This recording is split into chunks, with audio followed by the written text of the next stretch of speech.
Hi, I'm Cinsy and welcome to my new YouTube channel.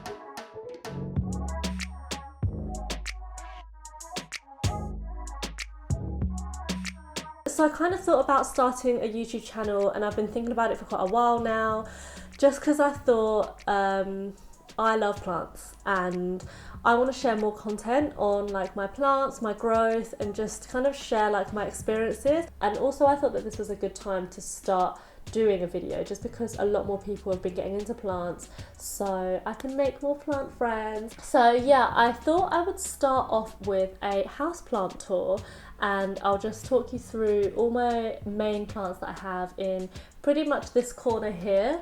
All my main plants and just my little corner that I have, which is probably where I will film most of my content. If you do enjoy this video, please subscribe. In fact, even if you don't enjoy this video, just because it's my first one, give me a chance, subscribe to my channel, like my video, don't dislike, just like my videos. And yeah, I hope you enjoy my videos and I hope it helps as well. I think that's the main thing. And if no one enjoys it, well, it's a good place for me to see and document my plant growth.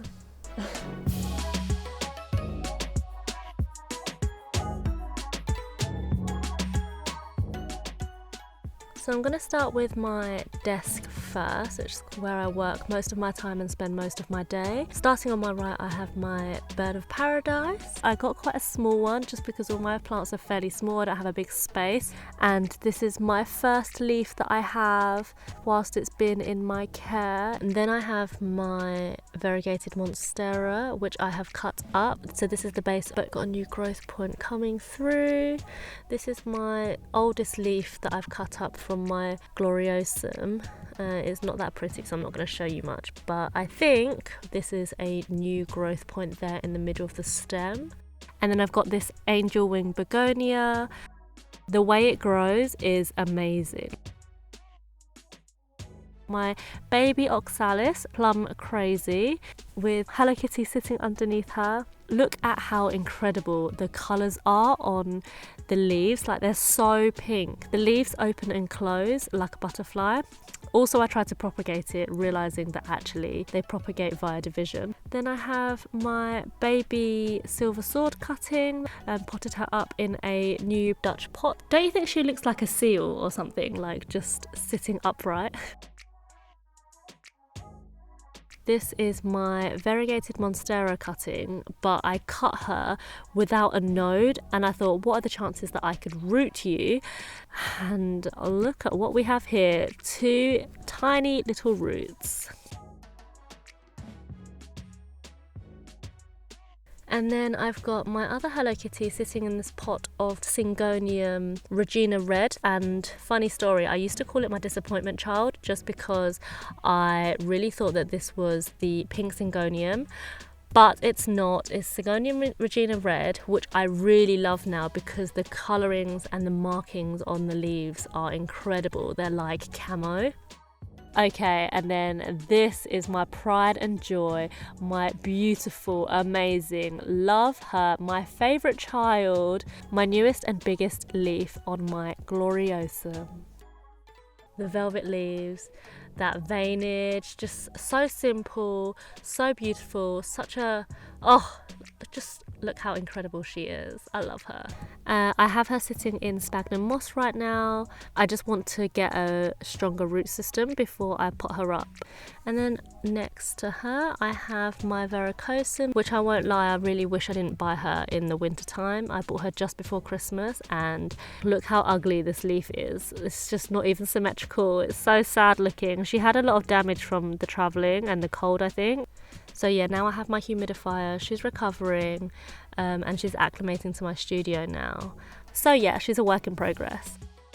And we have a new little node, which I'm really glad about. Underneath her, I have my 2 pink begonias. I have a pink bonogo begonia. Wow, that is a tongue twister. I didn't even know these existed. I mean, I love pink plants anyway, like they're the reason why I started collecting plants.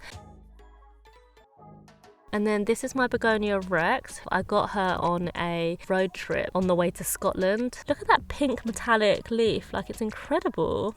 So yeah, that's my desk. I've tried to keep it minimal, but it's not that minimal.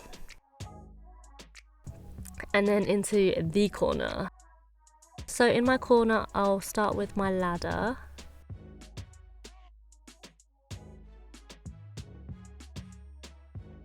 This is my Bonogo pink begonia cutting that I've taken. So she's finally rooted after a couple weeks. Look how cute that little leaf is. I love the way they grow. It's like little aliens. They just unravel. It's amazing. I have a really special project for this avocado once it starts growing some leaves. Then I have my oxalis triangularis. It turns out they're super easy to root, so this is my second pot. They open and close like butterflies. So yeah, I've rooted them in water because they just kept falling out. They just fell off. So I thought, well, they look healthy, I'll just root them. And if you can see there, we've got some small roots coming out.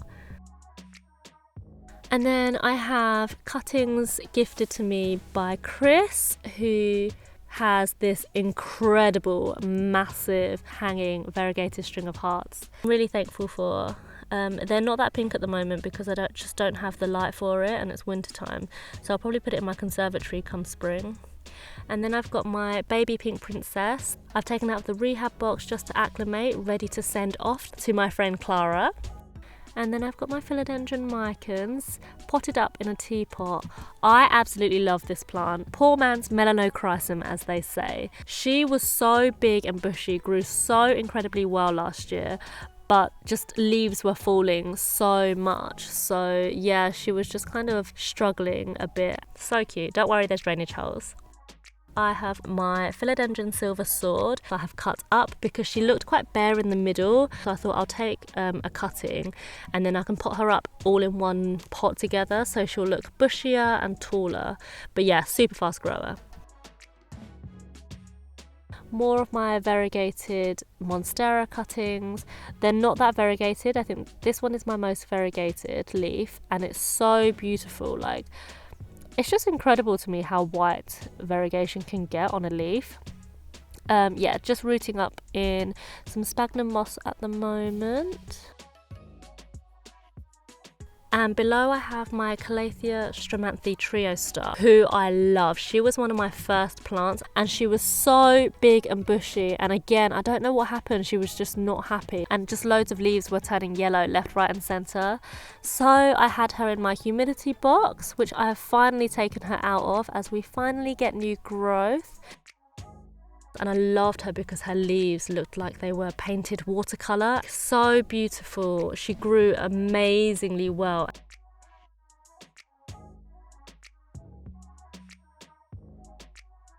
Next to her I have my other Calathea rufibaba. These leaves are incredible. When I first got her, I used to have her next to me on my desk because I just stroke the leaves and play with the leaves because she's so velvety. But this one struggled a lot because it was my first time getting spider mite and she was this tall, but she'll grow. My beautiful pink jardinier that I got from Facebook Marketplace with my top cutting variegated monstera.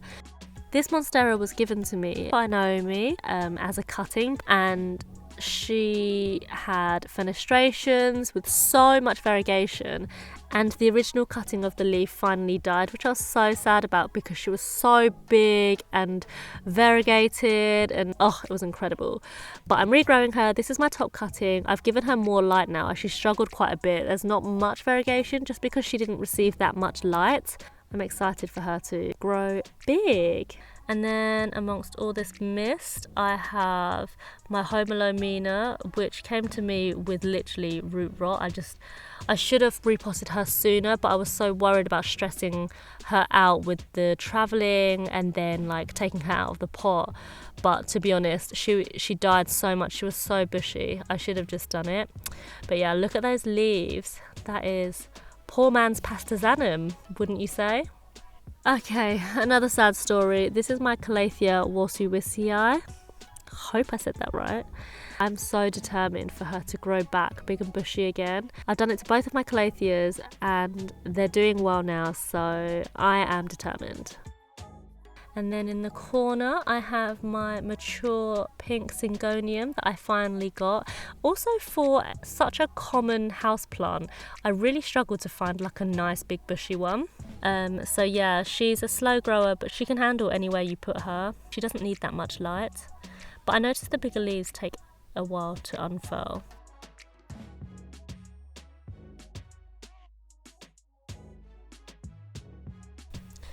And then we have my Hoya carnosa, which was also one of the first plants that I got.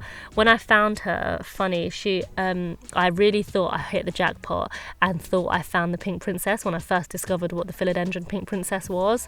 Silly me. But yeah, she's grown really big. I got her in 2 tiny little baby pots and she's grown into this big bushy hanging plant now. I mean, like, look at those stems. Look how pink they are. Look at those leaves. I had her in my conservatory, so she had a lot of light. And she's so easy to look after. Like, there's literally, I barely even watered her, just left her alone, and she grew and sprouted out all these pink leaves for me. That stem, it's incredible. And just next to her I've got my rehab boxes. I'll probably do a separate video on that just so we can talk about it. On my coffee table I have my soccer greenhouse from IKEA with all my tropical baby plants. I mean, I'm not playing favourites, but these are my favourites. So I have my Syngonium Pink Splash, Calathea White Fusion, various Philodendron Pink Princesses in there, my Philodendron Mame. But yeah, my Mame, she's loving it. Her leaves are getting bigger and bigger, and I think the humidity is really helping her like grow faster as well. And then in the back corner, I have my Gloriosum wet stick and a couple of alocasia corms. Next to my greenhouse, I have a tiny pink Fittonia, which is so easy to look after. I don't even need to look at her. I leave her alone and she's just happy there chilling. And that's basically my little plant corner, really. Not plant related, but don't you just love my layering of my rugs there? I had to put a rug there just because I sat in that corner so much just staring at my plants that the floor, it was just so uncomfortable. And in my basket I have an areca palm, which I won't lie, I have neglected a little bit, but she's still sprouting out new leaves, so I'm not worried at all. And lastly, I have a small trolley next to my sofa where I've just got my first ever plant that was given to me. I grew her from a cutting. She is a Coleus China Rose from Sweden. And then next to it in my jar, I have 2 little Marimo moss balls. Super easy, literally don't need to do anything. So yeah, that's pretty much most of my collection. Thank you for watching this video. As you can tell, I really like to cut my plants. That's something that my mum's recently pointed out. I hope I can revive my calatheas. Maybe I'll do like an update video in the summer. See you in my next video.